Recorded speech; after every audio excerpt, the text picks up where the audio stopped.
This is Robert Stearns. Hey, I want to thank you for tuning in. I really believe that learning is one of the greatest joys in life.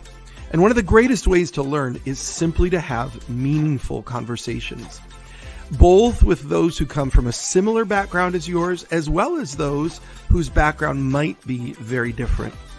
So my hope is that as we connect and converse with leaders from all around the world, that we will learn and grow together. If you're new with us, hit the subscribe button and we'll deliver the new episodes to you right away. So wherever you are, on a run, in the car, at the kitchen table with some coffee, welcome to the conversation.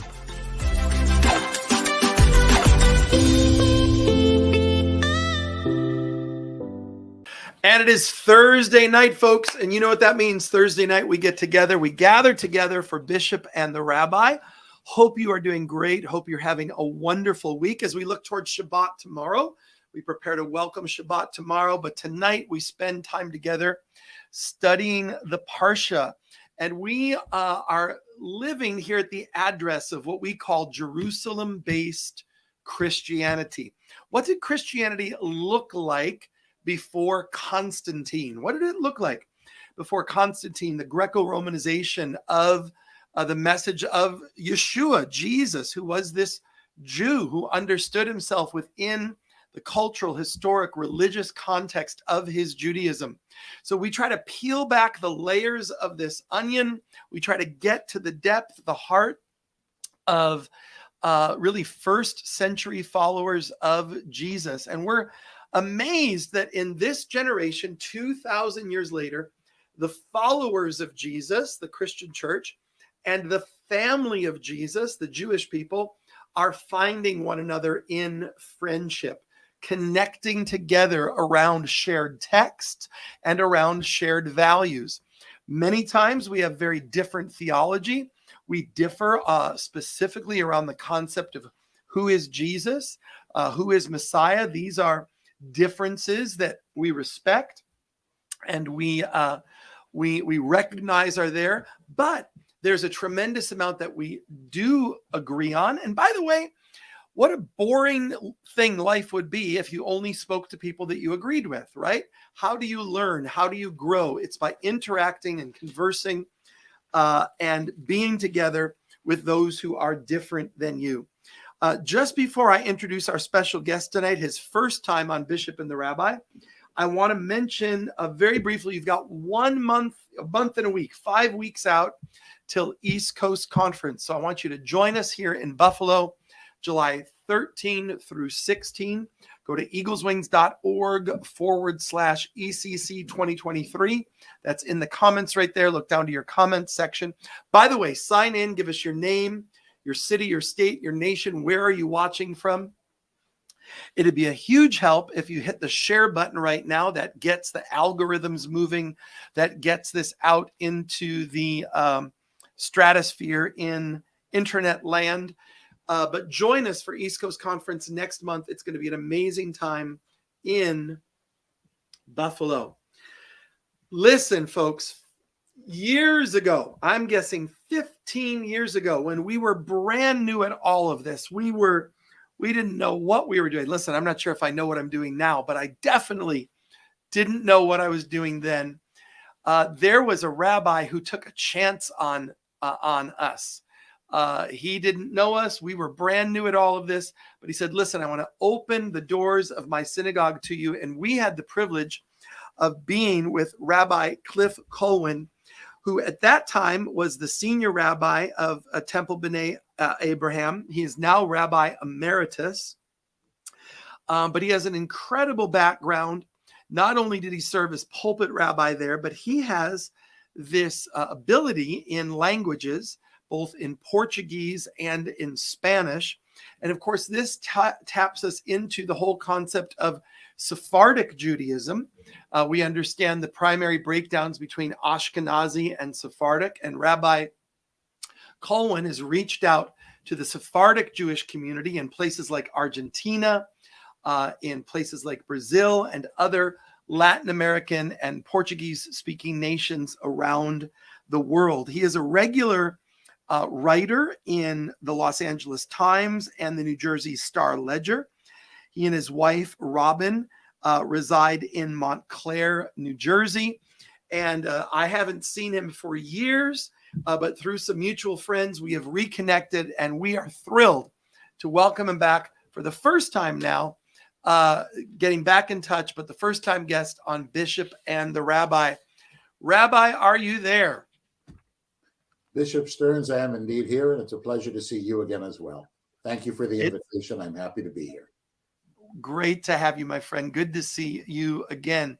Before we launch into the text, Rabbi, something that I like to ask our friends, especially when it's their first time on, tell me a little bit about your journey in making the decision to become a rabbi. What was that like for you? I know what it's like for a Christian clergy person to discern that pathway, to discern that sense of calling, that sense of obligation, that sense of service. But how did you come? What was your background? How were you raised? And how did you come to the decision to serve as a rabbi for the Jewish people?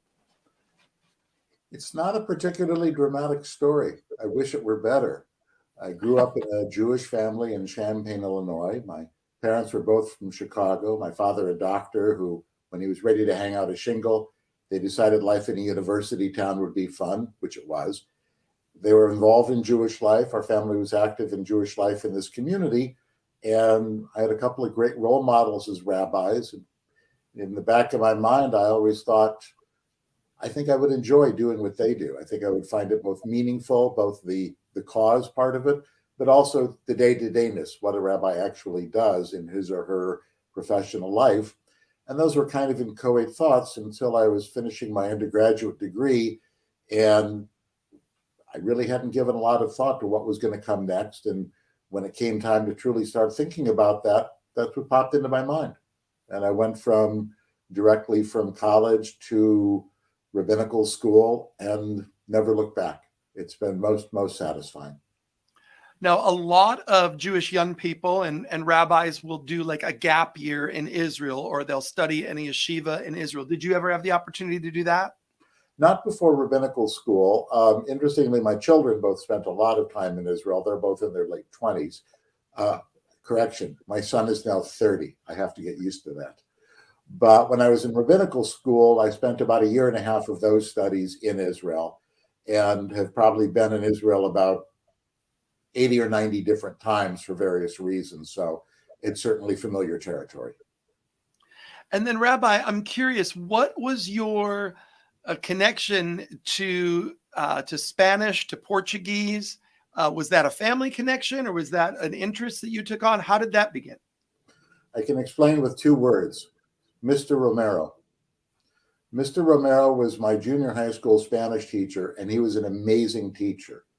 And unlike it feels the majority of people who study in schools in this country, his students actually learned the language. And many years later, I found myself in a situation where I had an opportunity to spend some time in Latin America because I already knew Spanish. And the image I use is the snowball rolling down the hill. One thing led to another, and I became more and more involved, and it became a seminal experience of my life, the years I spent living in Rio de Janeiro. Amazing, amazing. And we love Brazil, of course. And many of you have tracked with me over the years as we've opened the office in Brazil, and we've brought close to 70 Brazilian pastors now that we've brought from Brazil to Israel on various tours. And our friendship with many of the leaders in Brazil, we love that nation. It's a vibrant nation and has a vibrant history in the Jewish community. And so it's wonderful that that's an ongoing part of your life and connection down there, and fascinating. Well, folks, we're going to get into the Parsha tonight, as we always do. We are in Numbers chapter 8, and we'll go through chapter 12, verse 16. And folks, you know that I pride myself on attempting Hebrew here and there. It's not much, but what I have, I like. I work hard at it. But Rabbi, I try as I might. Tonight's Parsha is a tough one. So you're going to have to help me again with the pronunciation of this week's Parsha. Help us out. Beha'alotcha. All right. Baha'alotcha. Correct. I'm going to get it till I get it. But Rabbi, like we've learned many times, the Parsha's name is taken from these first verses that are set up. And do I have it right? This means, does it mean to ascend, to begin to go up? Is that correct? Yes, that's correct. Yeah, the names of the portions are nearly irrelevant. They're simply generally one of the first words, one of the first substantive words in the portion. So there's no thematic connection between the title and the portion itself. And particularly this week, it would be hard to imagine a title that could have such connotations, because it's a diverse title it's a diverse portion with many sections and different subjects. Some of it is chronological telling of the story. Other aspects of it refer to specific laws or rules or rituals that the Israelites are to follow. So let's dive into this tonight, folks, as we look at Numbers chapter 8. Glancing over here, we look at the setting up of the lamps that Moses is working through Aaron, and then the setting apart of the Levites, and then we'll get into the various portions here. But Rabbi, take us through some of this and help us understand a few of these themes. This is an ancient text, thousands of years, and yet there's relevance for us today. Bring us through some of this text and how you believe it speaks to our lives today. With pleasure. So I chose several passages that I think are both interesting in and of themselves and have particular relevance for us. And the first one I chose begins with chapter 9, verse 6. Now, we Jews have just observed the holiday of Passover. Right. The rough outline of the observance of what would become Passover has already been described in the Torah itself. In general, our observances for the key holidays come from the Torah, although only in a most rudimentary form. And it was after the biblical period and the rabbinical period that the rabbis who wrote the Talmud, the fundamental work of the foundational work of Jewish law, elaborated precisely how they would be observed. And in this particular case, we have heard the instructions of how the Israelites are to observe what would become the holiday of Passover. But then there's a particular problem to resolve, and it comes up in chapter 9 and verse 6. And if I may, I'll read a couple of verses in English. But there were some men who were impure by reason of a corpse and could not offer the Passover sacrifice on that day. Skipping to verse 8, Moses said to them, "Stand by and let me hear what instructions the Lord gives about you." And later on, the Lord says to Moses, a couple of paragraphs down, that if somebody has a valid reason for not having been able to observe the holiday at its time, he may do it on what we're going to call a makeup date. So just to be clear, the issue under discussion is, when does one observe the Pesach offering? The date is given. The details for how it is to be observed are given. But a little bit later on, some people come to Moses and say that they have there is a reason, a legitimate reason why they could not be present. Can they have a do-over? Or if you're a golfer, can they have a mulligan? Now, which this is, Rabbi, a very little known, this is a very little known, little discussed, and I'm glad you're bringing it out, this concept of a secondary Passover. There's this second chance that is offered. I believe it's in verse 11. It says they're to celebrate it on the 14th day of the second month. So bring us into this. What's God saying here? Well, I think, obviously, it's open to interpretation, but I think what's being said here is, on occasion, second chances are valid. And that's the principle that's being established here. Now, we have to remember the historical context of what's happening here. This is early in the Exodus. Our ancestors have just left Egypt. They've spent 400 years in slavery, 400 years being told, this is what you can do, this is what you can't do, having their lives in black and white be utterly prescribed and circumscribed. And God wants them to understand that, yes, there is black and white. There are things that need to be done in a certain way. There are commandments, mitzvot, that you need to follow. On the other hand, we have to at certain times be flexible as well. Now, to us, that may seem obvious. On the other hand, to our ancestors, again, coming out of the historical experience of 400 years of slavery, no way. And Right. so that was why it was such an important lesson to be taught there. The relevance for us, I think, is very simple. Certainly in spiritual matters, but perhaps in others as well. The one who says, in almost any context, it must be done this way and only this way, should be treated with a certain amount of caution, because we have the principle established in the Torah that often there is more than one way to achieve the good that God wants us to achieve. And that's the relevance I find of this particular portion. I mean, Rabbi, it's so important, the point you're raising, because it goes to the heart of issues of religious fundamentalism, religious extremism. And, you know, religious extremism can be present in any religion, you know. This concept of a strict fundamentalism leading to extremism, that doesn't only manifest in one religion, it manifests in all religions. And yet, if we remove all sense of guideline, if everything becomes relative, if there's no norm, if there's no rule, then, you know, religion kind of loses its ability to form us and to shape us and to bring us into cohesive community. So we kind of have to live in this constant tension that you're raising for us today so brilliantly of, hey, listen, these rules are good. These rules are appropriate. They're there for a reason. But at the same time, they are, as you say, God has second chances that he allows. There are moments where God responds subjectively to things. I just had the privilege a few months ago, one of the saddest privileges of my life, of speaking at the funeral of Dr. Jack Hayford. And Rabbi, he would be the cultural equivalent of like a Rabbi Jonathan Sacks to us, just a towering figure within evangelicalism. I was so humbled to be the one who was asked by his family to speak at the funeral. But one of the people who was quoting some of Pastor Jack's famous quotes referred to the biblical prohibition where it says, do not remove the ancient boundary marks, right? We see that several times in scripture. Do not remove the ancient boundary marks. And he said, you know, Pastor Jack would read this verse and he would say this, he'd comment, he'd say, the scripture tells us do not remove the ancient boundary marks. But he says, it doesn't say that we should be bound by them.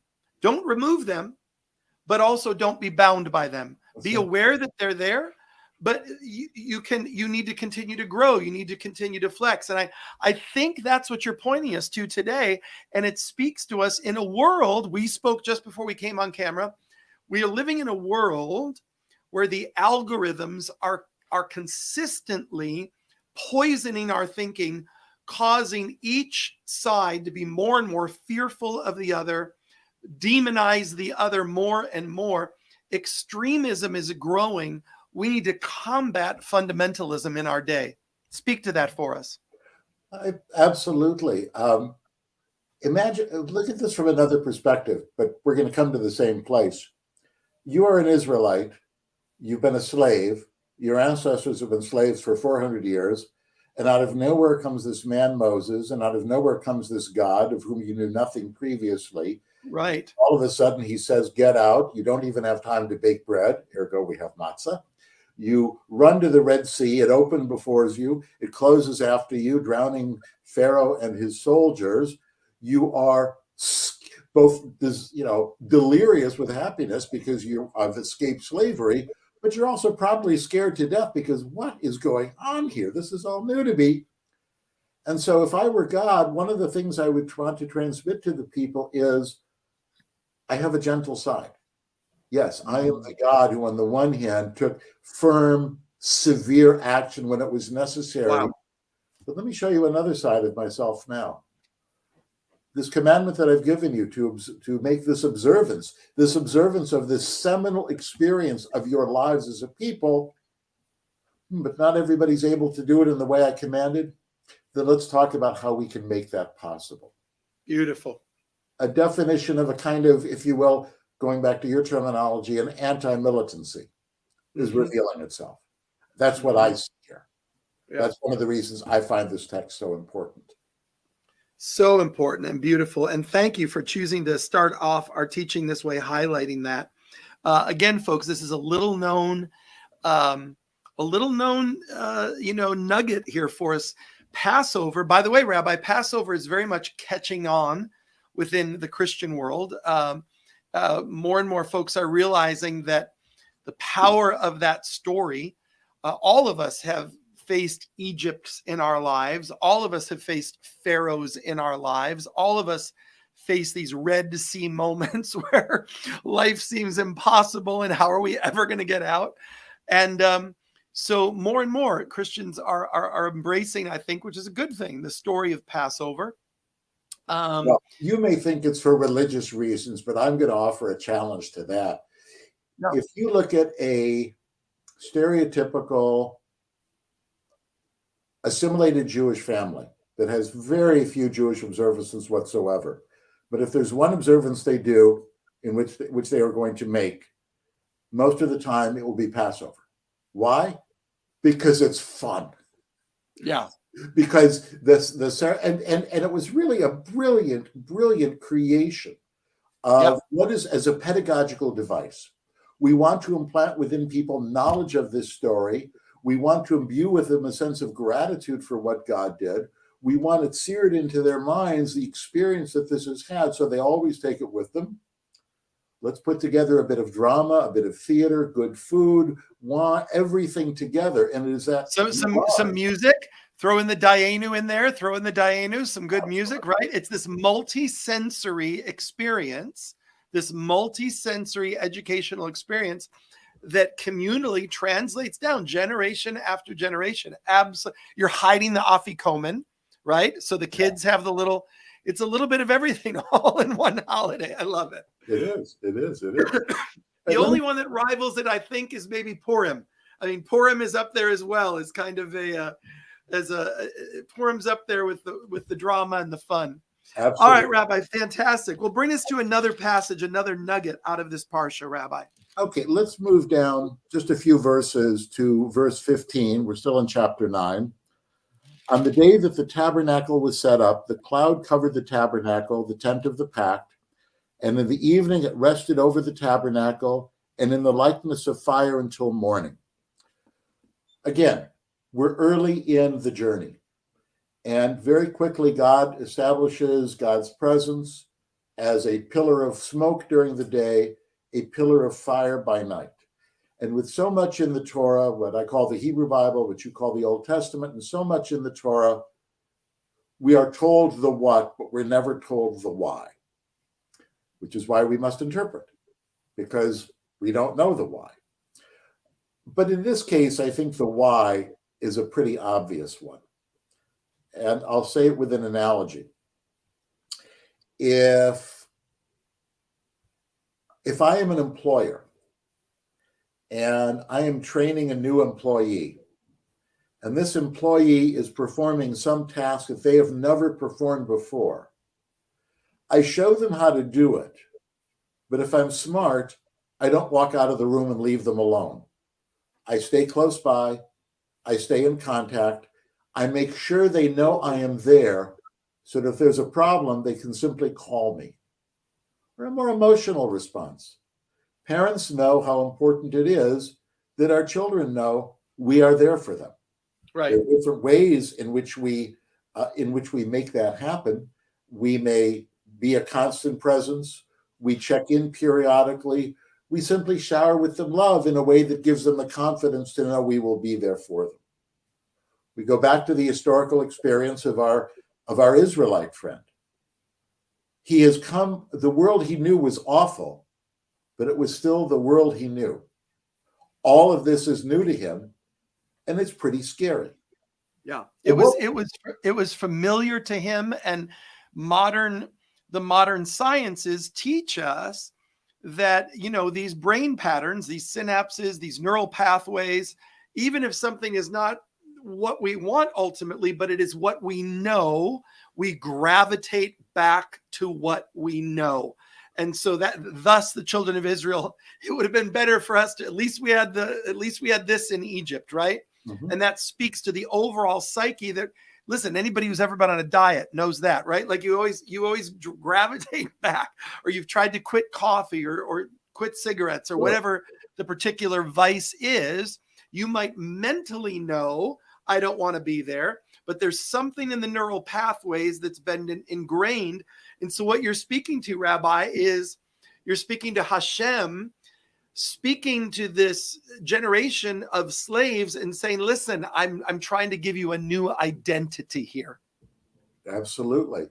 So that seems pretty clear. But again, these are not words on a page to be studied merely as words of a page. We're supposed to learn something from them. We believe it has something to teach us. And here, I think it's a very important lesson. If I say I care about you, my words are meaningless. Because words are meaningless. They have to be backed up by action. Yes. Because nobody is going to feel secure. No employee, no child, whatever other scenario one wishes to posit. Nobody is going to feel secure simply because I say to them, feel secure. They're only going to feel secure when they witness my actions being actions that elicit that sense of security. And that's what God does here. Okay, he's not acting every second, but his presence is manifest in a physically concrete way, 24 hours a day, 7 days a week. Wow. Amazing. And you know what? There's another element as well.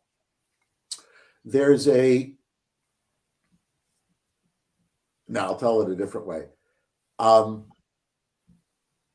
If I say I truly care about somebody, implicitly I am saying I know that person. How does somebody know that I love them? Because I pay attention to what they need. God paid attention to what the Israelites needed. I imagine God thinking, okay, I brought this people out. Now we're getting started on the journey. What else do I need to do for this undertaking to be successful? I know they're going to be scared. Whenever I leave their presence, they're going to be concerned, am I coming back? I need to do something to show them that I am always there. Voila, pillar of fire by night, pillar of smoke by day. It teaches us something profound and important about the need to be present in the lives of others, at least in the lives of those we say we care about, because if we're not, our words ring hollow. Mm-hmm. Mm-hmm. My good friend, Mark Gerson, who teaches us a lot, he's a good friend of Rabbi Gewirtz, who's a good mutual friend of ours and others. Mark mentions to us often, he said, Judaism is a religion of remembrance. You know, what is the mezuzah? It's a reminder. What are all of these things? They're reminders. And I think of Shabbat, right? And I think of how you gather the children and you speak the blessing over them. May you be like Manasseh and Ephraim. May you be like Rachel and Leah, etc. That's that thing of presence. You understand I'm surrounded, not just on occasion, but with regularity. I'm part of a people. I'm part of a narrative. I'm part of a story. And this is, I think, one of the, as I have tried to understand the phenomenon that's happening globally, and it's a global phenomenon of Christians who are becoming absolutely fascinated with the Jewish roots of our faith. We're not converting to Judaism, but we are really finding profound spiritual meaning in connecting and understanding the Jewish roots of our faith. And I think it goes to that issue. I think it goes to, I can just speak for myself. There was something, I was a devout Christian in my early years, in my 20s, but something felt like, well, God must have done something before Jesus. There must have been something that God was doing before Jesus. And when I finally understood this, what I would call continuity in God's story and history, all of a sudden it was like, wow, okay, there's a narrative here that goes all the way back, right, to, Abram, Lech Lecha, I'm in that Lech Lecha, I'm part of that, those stars in the heavens, those sand on the seashore, that's probably not only the biological Jews, but those who would draw near to this concept of the one true God through Abraham's testimony. The mixed multitudes. And what's that? The mixed multitudes. Precisely, which is also very powerful because we're right back to Passover now. Maybe speak to that for a moment, Rabbi. That's something that a lot of Christians don't know. It was not only Jews who came out on the Exodus. Yes, there's a phrase that mentions those who actually left physically. I don't offhand remember the Hebrew phrase, but the classic translation of it is the mixed multitudes. And the general interpretation, the general Jewish interpretation of it, is that there were those who came along with the Jews because they were moved by the opportunity or by what they saw as the opportunity or the meaning in the way that God manifested himself to the Israelites. They found something attractive in it. Interestingly, it is not necessarily conveyed later on that these individuals converted to Judaism. Right. Conversion was not really something as we know it today that was part of that ancient world, but simply that they were attracted and moved by the message Judaism offered. At the same time, which you find when Scripture comments over and over and over again in the Mosaic Law to say, and the stranger in your midst, right? The stranger in your midst. It doesn't say those who converted. They're still a stranger, but they're in your midst. And how should you treat them? This could be part of the mixed multitude. Yeah. For the record, jumping ahead a couple of millennia, there's a good deal in Jewish law about the person who converts to Judaism, a good deal specifically surrounding the theme that once somebody converts to Judaism, once somebody becomes a Jew, they are a Jew, period. You specifically do not remind them of their background. It's irrelevant. It is as if they are born anew. And that's important. That's a lovely idea, I think. But returning to this idea of history, yes, but, and here's the but, and this is of particular interest to me.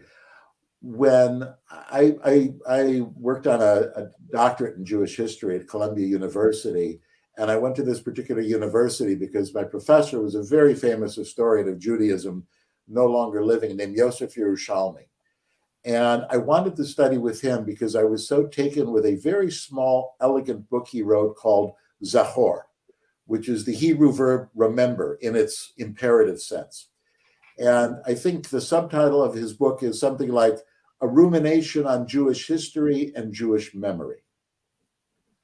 Because our history and our memory are not the same things. I'll give you an example.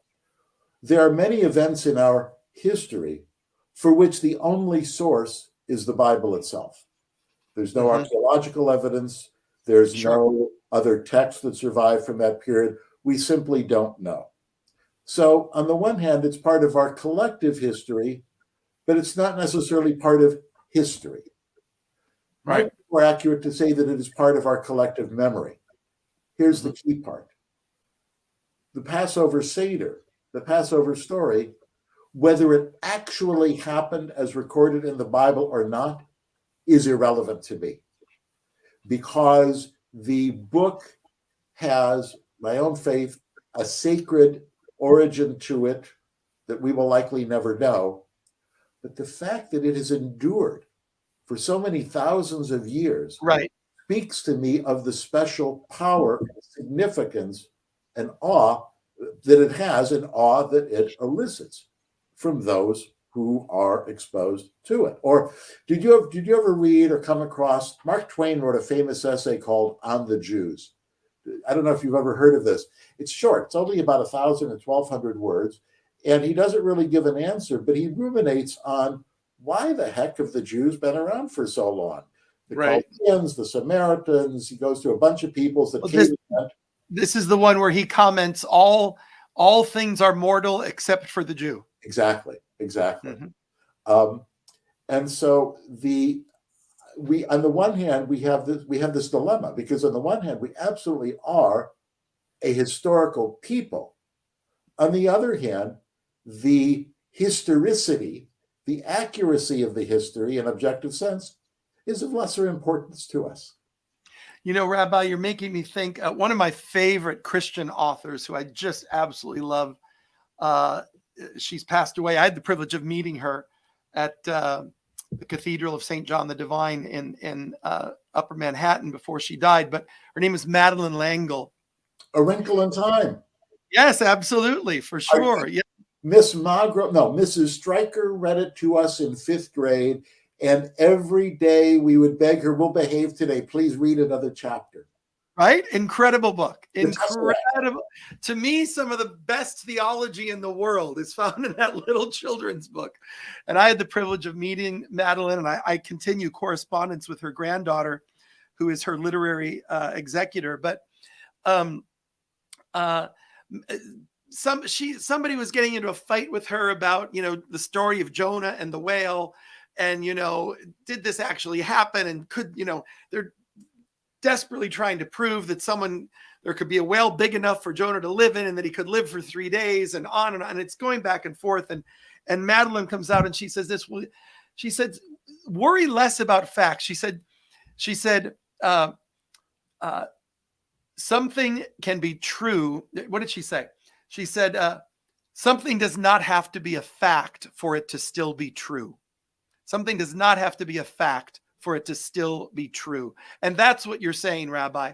You're saying, listen, folks, this book was not written as an archaeological book. This book was not written as a science textbook. It was not. This book was written telling the story of a transcendent God interacting with human beings. So that's where we've got to mine out the nuggets of truth that are here, and not get pulled into endless arguing about lesser issues. And I think, Rabbi, that's what you're speaking to. Mm-hmm. Well, folks, this is a fantastic study that we're having. I wish I could pronounce it. Bahalaotecha. That'll do. That'll do for the Gentile. All right, I'll take it. Rabbi. Our time is running away from us, Rabbi. We have time for one more thought. Just wrap us up with a final 2-3 minute segment here. One more thought. We're so grateful for what you're bringing to us tonight. Okay, we're going to skip ahead to chapter 11, verse 5. I love it. The Jews the Israelites were whiners. And in fact, the word riffraff, you know the word riffraff? Sure. It comes from the Hebrew. They're referred to in the Bible as asafsafim, because they were such a pain in the butt. And the beginning of chapter 11, we read, "The people took to complaining bitterly before the Lord. The riffraff in their midst felt a gluttonous craving. And then the Israelites wept and said," and listen to these words carefully. This is verse 4. "If only we had meat to eat. We remember the fish that we used to eat free in Egypt, the cucumbers, the melons, the leeks, the onions, and the garlic. Now our gullets are shriveled. There is nothing at all, nothing but this manna." Now, again, not that long ago, they were in Egypt. They were slaves. They'd been there for 400 years. Lives were miserable, constant danger, constant worry, constant fear for one's life. And just a short time later, they're complaining about the food. They're romantically misremembering what was available to them when they were in Egypt. I read that passage, and the first thing I think is, yeah, makes perfect sense, because people have short memories. We're all familiar with that kitsch phrase, "What have you done for me lately?" Okay, God, you got us out of Egypt. Now what are you going to do for us today? And so one reads that passage, and the first thought that goes into my mind is, what a lack of gratitude. And the lack of gratitude must come from a lack of awareness of the significance of what they have experienced, and this utter immature, superficial perception of what is happening at this particular moment. And it speaks to what I think is a natural tendency of the human condition, which is just to live in the moment and react to the moment without taking the moment in a context which is necessary. Right. Here, what short-sightedness, not to be properly grateful for what God has done, but what's truly, and that's lamentable, but what's truly scary is the capacity people have to look at something and be moved by it without looking at all or thinking at all or caring at all about what's beneath the surface.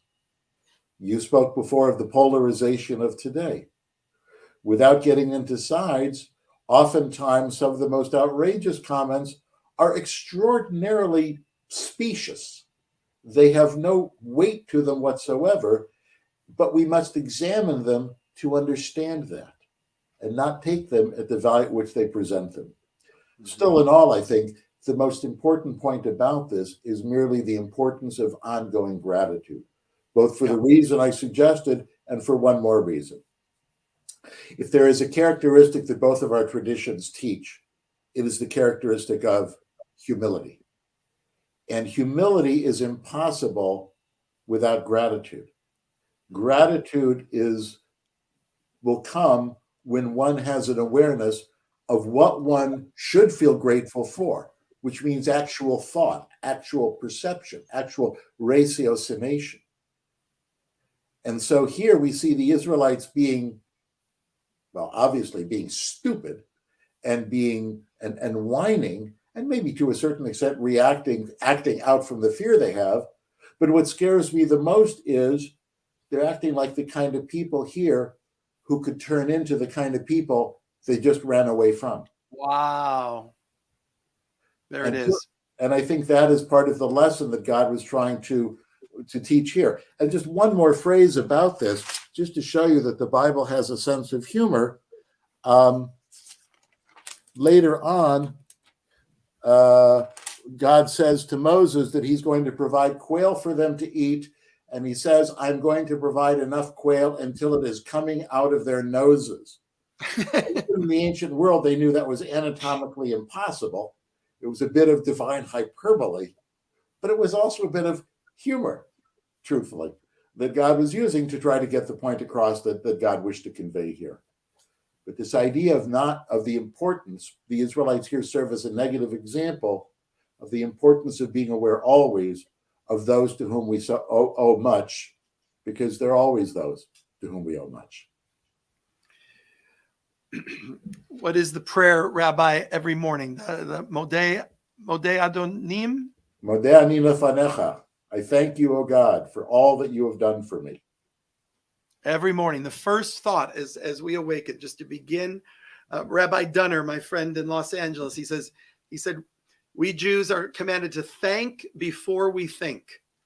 The very first conscious bit of the moment, and we wake up, you begin that day with gratitude. And I love that you linked gratitude with humility. That is something that I've stressed to my children, the link between these two. I think it's very, very connected because this is what it means to walk before the Lord. We're walking before the Lord in a place of humility and in a place of gratitude. And Rabbi, you've certainly brought that out to us tonight in your study of the Torah, for which we are so grateful. I'm going to give you an opportunity, Rabbi, to be grateful because we're going to put in the mail to you this week, because it's your first time. Only first time rabbis get this. This is our official Bishop and the Rabbi mug. You're going to be one of about 70 rabbis around the world who've got it. So Ben, get it in the mail. You're going to get it. That's your first time guest mug. It's on its way to you. Thank Rabbi, you. we're so grateful for you. So grateful for the work that you do.